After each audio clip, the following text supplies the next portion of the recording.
Challenges ये देखकर नहीं आते कि आप समाज के किस हिस्से से बिलोंग करते हैं, आप एक सफल इंसान हैं या फिर एक स्ट्रगलर। बात बस इतनी सी है कि चैलेंजेस को हराना ही हीरोइज्म है। अगर आप अपनी लाइफ के चैलेंजेस को लेकर के परेशान हैं तो आज की ऑडियो बुक समरी आपके लिए ही है। तो आज की ऑडियो बुक समरी है the test of my life, cricket से कैंसर तक और वापस क्रिकेट की दुनिया में, जिसे लिखा है क्रिकेटर युवराज सिंह ने। तो क्या आप क्रिकेट के फैन हैं या नहीं भी हैं तो युवराज सिंह को जरूर पसंद करते होंगे, जिन्हें अपने करियर के पीक टाइम में कैंसर जैसी बीमारी का शिकार होकर क्रिकेट छोड़ना पड़ा। लेकिन युवी एक सच्चे फाइटर की तरह कैंसर को हराकर वापस क्रिकेट की दुनिया में लौट कर आए और अपने लाखों फैंस को मैसेज दिया कि हमें चैलेंजेस से भागना नहीं है बल्कि उनका डटकर मुकाबला करना है। तो आइए अब बिना देर किए शुरू करते हैं the test of my life by Yuvraj Singh. The test of my life famous Indian batsman Yuvraj Singh की ऑटोबायोग्राफी है। इस बुक को पढ़कर कई लोग इंस्पायर हुए हैं। अपनी इस बुक के जरिए युवी ने क्रिकेट के लिए अपने प्यार और अपनी कैंसर की बीमारी के स्ट्रगल को शेयर किया है। आप इस बुक में युवराज सिंह के क्रिकेट के शौक से टीम इंडिया के प्लेयर बनने तक की पूरी स्टोरी पढ़ेंगे और ये भी जानेंगे कि उन्हें यहाँ तक पहुँचने में कितने स्ट्रगल करने पड़े। युवराज सिंह जब अपने करियर की पीक पर थे तो उन्हें अपनी कैंसर की बीमारी का पता चला, जिसका उनकी लाइफ और करियर में काफी इम्पैक्ट पड़ा। लेकिन इन सब के बावजूद युवराज सिंह ने कभी हार नहीं मानी।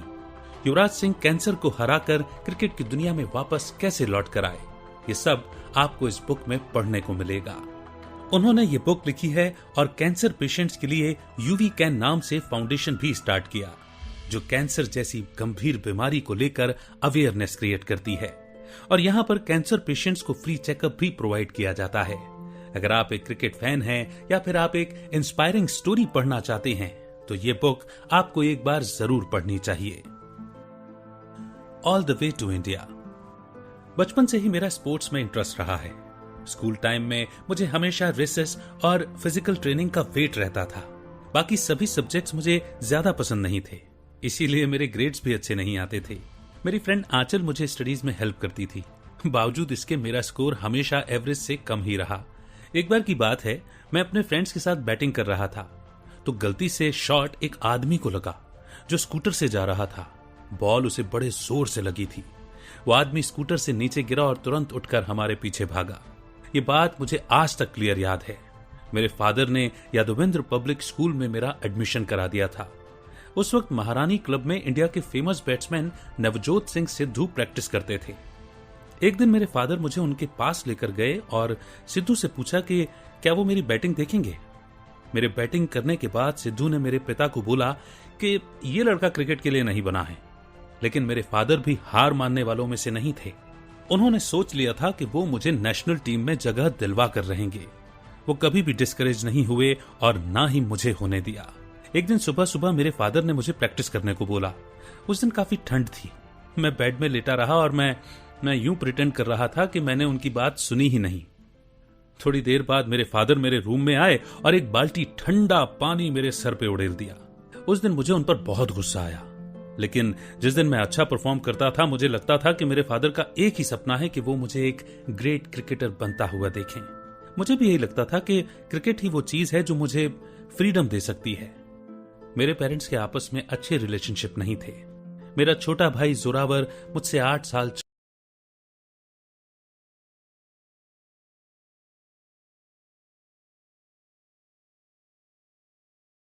हुआ देखें। मुझे भी यही लगता था कि क्रिकेट ही वो चीज है जो मुझे फ्रीडम दे सकती है। मेरे पेरेंट्स के आपस में अच्छे रिलेशनशिप नहीं थे। मेरा छोटा भाई जोरावर मुझसे 8 साल छोटा है। मेरे पेरेंट्स के बीच जो भी प्रॉब्लम थी उनसे बचने के लिए मैंने अपना पूरा फोकस क्रिकेट में लगा दिया था। पर मेरा छोटा भाई जोरावर पेरेंट्स के झगड़ों के बीच पिस रहा था। मेरी मदर ने अपनी मैरिड लाइफ की प्रॉब्लम सॉल्व करने की कभी कोशिश भी नहीं की थी। मुझे ये बात बहुत परेशान करती थी क्योंकि मां मेरे लिए मेरा सपोर्ट सिस्टम है। क्रिकेट को लेकर मेरे फादर शुरू से ही काफी स्ट्रिक्ट रहे थे। मेरी पूरी टीनेज तक उन्होंने मुझे काफी स्ट्रिक्ट डिसिप्लिन में रखा। एक बार रणजी प्रैक्टिस मैच खेलते वक्त मैं 39 रन्स पर आउट हुआ तो मेरे फादर बहुत गुस्सा हुए। उन्होंने मुझे फोन पर बोल दिया था कि अब घर मत आना वरना तुझे जान से मार दूंगा। और मुझे पूरी रात घर के बाहर खड़ी अपनी कार में सोना पड़ा था। अगली सुबह जब मैं घर के अंदर आया तो फादर ने मुझे देखते ही मेरे मुंह पर दूध का भरा गिलास देकर मारा। एक बार की बात है, बैक में फ्रैक्चर आने की वजह से मुझसे फील्डिंग में मिस्टेक हो गई थी। उस रात जब मैं घर पहुंचा तो देखा मेरे पिता ने मेरी कार का साउंड सिस्टम तोड़ रखा था। ऊपर से मेरे सीनियर्स के नेगेटिव कमेंट सुन सुनकर मेरा जीना मुश्किल हो गया था। फाइनली मैंने रणजी किया। मेरे फादर ने मुझे कॉल किया और पूछा कि मैच कैसा रहा। मैंने प्राउडली बोला मैंने सेंचुरी मारी। इस पर मेरे फादर बोले तुमने 200 रन क्यों नहीं बनाए। उनकी बातों से मैं बहुत डिसअपॉइंट हो गया। फिर फादर ने मुझे दोबारा फोन करके बोला कि उन्होंने मेरी कार की चाबियां कहीं छुपा दी हैं। इसके बाद मैं अंडर 19 वर्ल्ड कप खेलने चला गया। मुझे player of the tournament select किया गया और इस तरह इंडियन नेशनल टीम में मेरी एंट्री हुई। अपने पहले मैच में मैंने 84 रन का स्कोर बनाया और मैन ऑफ द मैच बन गया। अपने पहले चेक से मैंने अपनी मां के लिए घर खरीदा। इसी के साथ आगे बढ़ते हैं लाइफ के अगले पड़ाव पर, the top of the world cup. 2011 world cup हमारे लिए किसी एपिक एडवेंचर से कम नहीं था। हम इंग्लैंड के खिलाफ खेल रहे थे। 2010 में मेरी गर्दन में एक स्ट्रेन आ गया था जिसकी वजह से बड़ा पेन हो रहा था। दर्द इतना ज्यादा था कि मैं सर घुमाकर देख भी नहीं पा रहा था। MRI में डिस्क बल्ज आया था। हमारे टीम फिजियोथेरेपिस्ट नितिन पटेल को मेरी गर्दन ठीक करने के लिए बुलाया गया, पर कोई फायदा नहीं हुआ। मेरी बारी नंबर 4 पर थी। मैंने 2 बॉल खेले कि अचानक लगा कि गर्दन में एक झटका लगा है। उसके बाद तो जैसे कमाल हो गया। मैंने धुआंधार खेलना शुरू कर दिया और काफी बढ़िया स्कोर बनाए। मैं सचिन तेंदुलकर से काफी इंस्पायर था। ये मेरे लिए ग्रेट अचीवमेंट था कि हम टीममेट्स थे। वर्ल्ड कप खेलने से पहले सचिन ने मुझसे बोला था कि मुझे किसी ऐसे व्यक्ति के लिए टूर्नामेंट खेलना चाहिए जिसकी मैं रिस्पेक्ट करता हूं या उससे प्यार करता हूं। सचिन ने मुझे और मेरे टीममेट्स को हमेशा मोटिवेट किया। एक बार मैक्सिको में हमारी टीम डिनर कर रही थी तो एक फैन रविंद्र जडेजा के पास आकर उस पर शाउट करने लगा, यानी चिल्लाने लगा। वो चिल्ला रहा था कि तुम इतनी जल्दी आउट कैसे हो गए, और गंदी गालियां दे रहा था। मामला काफी बिगड़ गया और न्यूज में भी आ गया था। हम पर ओवरपेड और गैर जिम्मेदार होने का ठप्पा लगा। इस घटना के बाद मैं टीम से बाहर हो गया था, लेकिन फिर जुलाई में मुझे श्रीलंका के खिलाफ मैच खेलने के लिए सिलेक्ट कर लिया गया था। वर्ल्ड कप से पहले मैंने 2 बैट सिलेक्ट किए थे। एक में मैंने वर्ल्ड कप नंबर 1 लिखा था और दूसरे में world cup number 2। South Africa के खिलाफ जो मैच था उसमें मैंने नंबर 1 वाले बैट से खेला था। ढाका के लिए जाते वक्त मुझे मेरा बैट नंबर 2 नहीं मिल रहा था, लेकिन मुझे ये नहीं मालूम था कि मेरी माँ ने किसी को वो बैट चंडीगढ़ अपने पास मंगा लिया था। माँ उस बैट को बाबा जी का आशीर्वाद दिलवाने संगत लेकर गई थी। संगत में काफी भीड़ थी। जब बाबा जी ने बैट देखा तो वो एकदम बोल पड़े, ये तो युवी का बैट है। उन्होंने मेरे बैट को पहचान लिया था। ये वही बैट था जिससे मैंने वर्ल्ड कप में खेलना था। बाबा जी ने सबको बोला कि वो इस बैट को ब्लेस करें, यानी इस बैट में अपनी दुआएं भर दें। मेरी मदर बेंगलोर मैच शुरू होने से पहले ही पहुंच गई थी। उन्होंने मुझे मेरा बैट नंबर 2 वापस दिया। वर्ल्ड कप में मैंने टोटल 352 रन बनाए, जिसमें 4 चौके और 1 सेंचुरी थी। और अब बढ़ते हैं लाइफ के उस टर्निंग पॉइंट की ओर, sea change from cricket to cancer. Health business में जिसे मैं सबसे ज्यादा ट्रस्ट करता हूं वो है जतिन चौधरी। वो एक फिजियोथेरेपिस्ट और एक्यूपंक्चर स्पेशलिस्ट है। मैं उसे 2006 में पहली बार तब मिला जब मुझे एक बार लेफ्ट घुटने के पास चोट लगी थी। फिर 2008 में जब मुझे शोल्डर इंजरी हुई तब मेरा ट्रस्ट उस पर और बढ़ गया। जब मुझे फर्स्ट टाइम अपने ट्यूमर का पता चला तो उस वक्त भी मैंने औरों से ज्यादा जतिन की थेरेपी और ओपिनियन को इंपॉर्टेंस दी। मेरी खांसी की वजह से डॉक्टर कोहली ने मुझे एक्सरे कराने को बोला। जब मैं निकल रहा था तो जतिन ने मुझे रोक लिया और एक्सरे प्लेट्स चेक करने को बोला। डॉक्टर के माथे पर शिकन थी और जतिन काफी परेशान लग रहा था। एक्सरे में एक वाइट ब्लर साफ दिख रहा था। डॉक्टर ने मुझे बोला कि मैं एक FNAC टेस्ट करवाऊं। अगले दिन मैंने अपना CT स्कैन करवाया। बाद में डॉक्टर कोहली ने मुझे कॉल किया। उन्होंने मुझे बोला कि तुम्हारे लिए एक बुरी खबर है, मेरे लंग्स में ट्यूमर था। डॉक्टर कोहली ने यह भी कहा कि यह ट्यूमर कैंसर की शुरुआत हो सकती है। उस टाइम मेरी मां गुरुद्वारे गई हुई थी। जतिन ने उन्हें फोन करके ये न्यूज दे दी। मां जब वापस आई और हमने एक दूसरे को देखा तो वो मुझे देखते ही रोने लगी। मैंने अपने सभी नजदीकी दोस्तों को भी ये न्यूज शेयर कर दी। डॉक्टर परमेश्वरन ने मुझे तुरंत हॉस्पिटल में एडमिट होने को बोला। मैं कुछ भी खाता या पीता मेरी बॉडी रिजेक्ट कर देती थी। कुछ खाते ही मुझे तुरंत उल्टी आ जाती। इस बीच प्यूमा ब्रांड ने मुझसे शूटिंग की डेट्स मांगी। ये एक एंडोर्समेंट डील थी जो मैं बोल्ट, अलोंसो और अगुएरो के साथ करने वाला था। ये डील मैंने पहले ही साइन कर रखी थी। उसेन बोल्ट एक जमाइकन स्प्रिंटर हैं, फर्नांडो अलोंसो एक स्पेनिश रेस कार ड्राइवर हैं और सर्जियो अगुएरो अर्जेंटीना के फुटबॉलर हैं। मैंने प्यूमा वालों को जनवरी 2012 की डेट्स दी थी जब मैं फ्री हो सकता था, लेकिन जब मुझे अपने कैंसर का पता चला तो मैंने प्यूमा को इसके बारे में इन्फॉर्म किया। लेकिन उन्होंने ये डील मुझसे वापस नहीं ली, बल्कि ये बोला कि वो मेरे ठीक होने का वेट करेंगे। लेकिन मुझे अपना प्रॉमिस पूरा करना था, इसीलिए मैं शूट करने चला गया। वहां एक ट्रेड मिल पर हमें दौड़ना था। अलोंसो ने मुझे मेरी कैप पर ऑटोग्राफ दिया। यही कैप पहनकर मैं उसे रेस करते हुए देखता था, पर मुझे बोल्ट से मिलने का चांस नहीं मिल सका। अपना पार्ट शूट करके वो निकल चुके थे। मुझे मालूम था कि बोल्ट क्रिकेट के फैन हैं। अगर वो मुझे मिलते तो उनसे मिलकर मुझे बड़ी खुशी होती। इन वर्ल्ड फेमस एथलीट्स के साथ मिलकर और इनके साथ काम करने के बाद कुछ वक्त के लिए मैं भूल ही गया था कि मुझे लंग ट्यूमर है। पर जब भी मुझे खांसी आती तो मेरे मुंह से ब्लड निकलता था। एक एथलीट के तौर पर मुझे दर्द बर्दाश्त करना सिखाया गया था। मुझे great Indian cricketer Anil Kumble याद हैं, जिन्होंने टूटे हुए जबड़े के साथ वेस्ट इंडीज के खिलाफ मैच खेला था। और अब आया the test of my life. मैं लंदन गया और डॉक्टर हार्पर से मिला। उन्होंने बताया कि मुझे कीमोथेरेपी के 4 साइकिल से गुजरना होगा। उन्होंने ये भी कहा कि कीमोथेरेपी से मेरे बाल निकल जाएंगे पर बाद में वापस उग जाएंगे। फिर लास्ट मिनट प्लान चेंज की वजह से मैं इंडियानापोलिस आ गया था। यहां डॉक्टर एनहोन मेरा ट्रीटमेंट करने जा रहे थे। ये वही डॉक्टर थे जो पहले लांस आर्मस्ट्रॉन्ग का ट्रीटमेंट कर चुके थे। लांस एक अमेरिकन रेसिंग साइकिलिस्ट हैं जिन्हें कैंसर हुआ था। मैंने डॉक्टर हार्पर को अपने प्लान चेंज के बारे में बता दिया और माफी मांगी। तो डॉक्टर हार्पर ने कहा कि लंदन में भी मुझे सेम ट्रीटमेंट मिलेगा, लेकिन उन्होंने ये भी कहा कि अगर उनके बेटे को कैंसर होता तो वो उसे भी डॉक्टर एनहोन के पास ही भेज दे। डॉक्टर एनहोन एक जाने माने एक्सपर्ट हैं। उन्होंने मुझे बताया कि 2 महीने में 3 कीमोथेरेपी साइकिल्स के बाद मैं एकदम ठीक हो जाऊंगा, जैसे कि मुझे कभी कैंसर हुआ ही नहीं था। मैंने उनसे पूछा कि क्या कीमोथेरेपी के बाद मैं पिता बन पाऊंगा, तो उन्होंने बताया कि कीमोथेरेपी से फर्टिलिटी रेट 60% तक घट जाती है, लेकिन अभी ये सिर्फ 10% कम है, यानी मेरे पिता बनने की उम्मीद अभी बची थी। मैंने लांस आर्मस्ट्रॉन्ग की book it's not about the bike पढ़ी। जब मैंने इसे फर्स्ट टाइम पढ़ा तो सोचा कि बुक काफी डिप्रेसिंग होगी, पर जब दोबारा पढ़ा तो पता चला कि आर्मस्ट्रॉन्ग स्पर्म बैंक गए थे, जहां उन्होंने अपना स्पर्म प्रिजर्व करवाया था। बाद में उनके 3 बच्चे हुए, वो भी तब जब लांस को टेस्टिकुलर कैंसर था। जिन दिनों मेरी कीमोथेरेपी हो रही थी उन दिनों मुझे भूख नहीं लगती थी और ना ही नींद आती थी। मैं अपनी वीडियो बनाता रहता था। मैंने अपनी एक डायरी भी बना रखी थी। अब तक इंडिया में मीडिया के थ्रू सभी को मेरी इस बीमारी का पता लग चुका था। बाद में पता चला कि जिन 2 लोगों पर मुझे काफी ट्रस्ट था उन्होंने मेरे बारे में मीडिया में खबर फैला दी थी। उनमें से एक इंडियन जर्नलिस्ट था जिसने मेरे ब्लैकबेरी अपडेट्स यूज करके न्यूज डिलीवर कर दी थी। दूसरा था जतन चौधरी। उसने एक न्यूज चैनल के पास जाकर मेरे बारे में सब कुछ बता दिया। मेरे कैंसर की न्यूज फैलते ही मुझे फैंस के कई सारे कॉल्स आना स्टार्ट हो गए, जिनमें बच्चों से लेकर फिल्म एक्टर्स तक थे। फिर मैंने सोचा कि मैं सबको ट्विटर के थ्रू ऑफिशियली इन्फॉर्म करूंगा।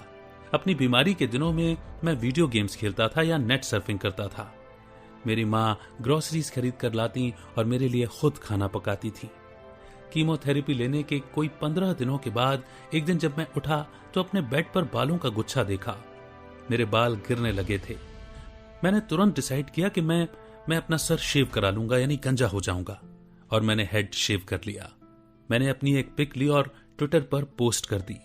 मेरे मैनेजर निशांत ने मुझे बताया कि अनिल कुंबले बॉस्टन में हैं और मुझसे मिलना चाहते हैं। मुझे लगा कि शायद वो नहीं आ पाएंगे, पर अनिल मुझसे मिलने आए। उन्होंने मुझे YouTube पर अपने पुराने क्रिकेट वीडियोस देखने से मना किया और ये भी कहा कि एक दिन क्रिकेट मेरी लाइफ में वापस लौटकर जरूर आएगा। अनिल ने मुझे हिम्मत बंधाते हुए कहा कि इस वक्त मुझे सबसे पहले अपनी रिकवरी पर फोकस करना चाहिए। कीमोथेरेपी की 3rd साइकिल के टाइम पर डॉक्टर एनहॉन ने मुझे बोला कि उस दिन कोई कीमोथेरेपी नहीं होगी। मेरे रिजल्ट्स देखने के बाद उन्होंने बताया कि ट्यूमर चला गया है, बस कुछ बचे कुचे टिश्यूज रह गए हैं। डॉक्टर एनहॉर्न ने ड्रग शेड्यूल चेंज करने का फैसला किया। लास्ट साइकिल अब 5 दिनों के बाद थी। ये खबर सुनकर मुझे अचानक फील हुआ कि जैसे अब मैं गा सकता हूं, हंस सकता हूं और जो चाहे वो कर सकता हूं। और अब जिंदगी का अगला पड़ाव यानी बुक का अगला चैप्टर है टेकिंग गॉड अगेन। मेरे ट्रीटमेंट के बाद जो इंसान सबसे पहले मुझसे मिलने आया वो था सचिन तेंदुलकर। उन्होंने कसकर मुझे गले लगाया और हौसला बंधाया। डॉक्टर एनहॉर्न ने बताया कि मुझे रिकवरी के लिए अभी और 10 दिन हॉस्पिटल में रहना होगा। उस वक्त मेरी हालत ऐसी थी कि मैं ठीक से खड़ा नहीं हो पा रहा था। मेरे मन में बार बार मरने के ख्याल आते थे। जल्दी ही मैं वापस इंडिया लौटा। मैं गुड़गांव में अपने घर पहुंचा। मैंने वहां एक आदमी को देखा जिसने मुझसे हाथ मिलाया। मैंने उसे बोला, सॉरी, मैंने आपको पहचाना नहीं। वो मेरा लॉयर था। दरअसल कीमोथेरेपी के बाद मुझे शॉर्ट टर्म मेमोरी लॉस हो गया था, जो अक्सर कैंसर पेशेंट्स को होता है। मेरी वापसी के दौरान मेरी फ्लाइट में जेट एयरवेज के क्रू मेंबर्स ने मेरा काफी ख्याल रखा। सब मुझे देखकर हैरान थे, लेकिन वो प्रोफेशनल वे में बिहेव करते रहे। अपनी ड्यूटी के बीच में ही उन लोगों ने मेरे लिए एक कार्ड बनाया। सभी ने उस पर साइन किए। इस कार्ड में लिखा था, welcome home UV, get well soon. ऐसे ही एक बार जब मैं मॉल गया तो वहां एक इंडियन कैफे के अंदर चला गया। लोगों ने मुझे पहचान लिया था। सभी मेरे पास आकर बेस्ट विशेस दे रहे थे। यहाँ तक कि जिन्हें मैं जानता नहीं था वो लोग भी मुझे फूड पैकेट्स दे रहे थे जो उन्होंने मेरे लिए ऑर्डर किए थे। लोगों के इस रिएक्शन से मैं काफी इमोशनल हो गया। घर आकर मैंने अपनी माँ को जब इंडियन कैफे वाली बात बताई तो वो मुस्कुराते हुए बोली कि उसे मालूम है कि लोग मुझे सपोर्ट करते हैं। मैंने अपने भाई जोरावर को देखा तो लगा कि अब मेरी एक बड़ी टेंशन दूर हो गई है। इतने दिनों तक वो माँ और मेरे बिना रहना सीख चुका था। मैं अपने गुरुजी से मिलने चंडीगढ़ भी गया। इनफैक्ट मैं जहां भी गया सभी ने मुझे खूब सारा प्यार और ब्लेसिंग्स दी। दोबारा सीरियस ट्रेनिंग शुरू करने के पहले मैं अपने दोस्तों के साथ 10 दिन के वेकेशन पर चला गया। हम लोग स्पेन घूमने गए। वहां हम लॉन्ग ड्राइव एंजॉय करते थे, पूल पार्टीज और डिनर्स पर जाया करते। इंडिया वापस आकर मैंने नोटिस किया कि मेरा वजन बढ़ गया है। मैं ऑलरेडी 103 किलो का था। वक्त आ चुका था कि अब मैं ट्रेनिंग स्टार्ट करूं और वापस फील्ड में आ जाऊं। अब जिंदगी का नया चैप्टर शुरू हो रहा था, द बैटल फॉर कॉन्फिडेंस। एक दिन जब मैं अपने घर की छत पर गया तो वहां एक पिकॉक देखकर यानी मोर देखकर हैरान रह गया। मोर को लेकर काफी सारी मान्यताएं हैं। जैसे कुछ लोग बोलते हैं कि घर पर मोर आना शुभ है, तो कुछ लोग इसे बैड लक भी बताते हैं। मैंने अपनी माँ को आवाज दी कि जल्दी आओ, छत पे मोर आया है। लेकिन नीचे मुझे उनकी आवाज सुनाई दी, सिलेक्शन सिलेक्शन। मेरी मदर को खबर मिली थी कि वर्ल्ड कप T20 के लिए इंडियन टीम में मेरा सिलेक्शन हो गया है। लेकिन उन दिनों मेरा एंड्योरेंस लेवल कम था और मेरी कार्डियोवैस्कुलर स्ट्रेंथ भी ऑलमोस्ट 0 थी। टीम ट्रेनर्स ने मुझे वापस फिट होने में काफी मदद की। उन्होंने मुझे कहा कि मैं भूल जाऊं कि कभी मुझे कैंसर हुआ था। वे लोग मुझे किसी ऐसे रेगुलर प्लेयर्स की तरह ट्रीट कर रहे थे जिसने 6 महीने से वर्कआउट नहीं किया हो। ट्रेनिंग इतनी हार्ड चल रही थी कि कई बार तो मैं खुद से ही सवाल करने पर मजबूर हो जाता था कि क्या मैं कभी इंटरनेशनल क्रिकेट में लौट भी पाऊंगा।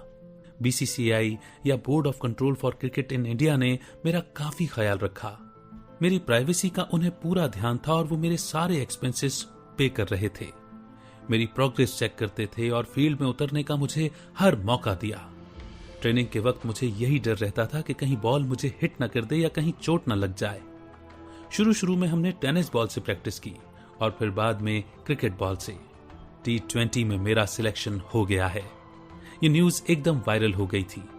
लोगों के जो कमेंट्स आए वो इमोशनल करने वाले थे।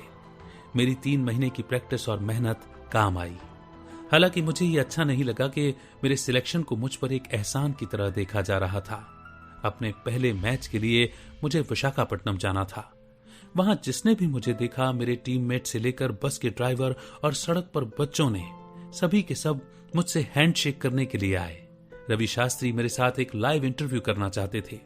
मैंने वहां पर बैनर्स लगे देखे जिसमें लिखा था, goodbye cancer, welcome sixer.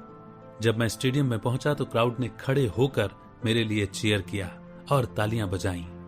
उस दिन काफी बारिश हो रही थी जिससे फील्ड में पानी भर गया था। हमें मैच पोस्टपोन करना पड़ा। मैं काफी निराश हुआ तो मेरी फैमिली और फ्रेंड्स मुझे हौसला देने पहुंच गए ताकि मैं अच्छे से खेल सकूं। इसके एक रात पहले ही मैंने डॉक्टर एनहॉन को मेल लिखकर कहा कि मेरी जान बचाने के लिए मैं उनका बहुत शुक्रगुजार हूं। अब मैच रीशेड्यूल होकर 4 दिन बाद होना था। हमने न्यूजीलैंड के खिलाफ टॉस जीता और पहले फील्डिंग करने का फैसला किया। टीम में ब्रैंडन मैकुलम के होने से न्यूजीलैंड का स्कोर काफी बढ़िया था। ये मैच हम 1 रन से हारे थे, लेकिन मैंने 14 के लिए 2 ओवर्स तक बॉलिंग की और 24 बॉल्स में 32 यानी कि 32 रन बनाए, जिसमें चौके और 2 छक्के भी शामिल थे। पाकिस्तान के खिलाफ हम 1 रन से जीते थे, लेकिन इस टूर्नामेंट में हम नॉकआउट हो गए। इस मैच में मैं प्लेयर ऑफ द मैच था। कैंसर के बाद मेरी लाइफ में काफी कुछ बदल गया था। इससे पहले मेरा सारा फोकस सिर्फ गेम पर होता था। मैंने कभी अपनी हेल्थ को सीरियसली नहीं लिया था। मैंने सोच लिया था कि मैं एक कैंसर चैरिटी स्टार्ट करूंगा और मैंने एक फाउंडेशन स्टार्ट किया जिसका नाम है यूवी कैन। क्रिकेट से रिटायरमेंट लेने के बाद मैं यूवी कैन के लिए फुल टाइम काम करना चाहता हूं।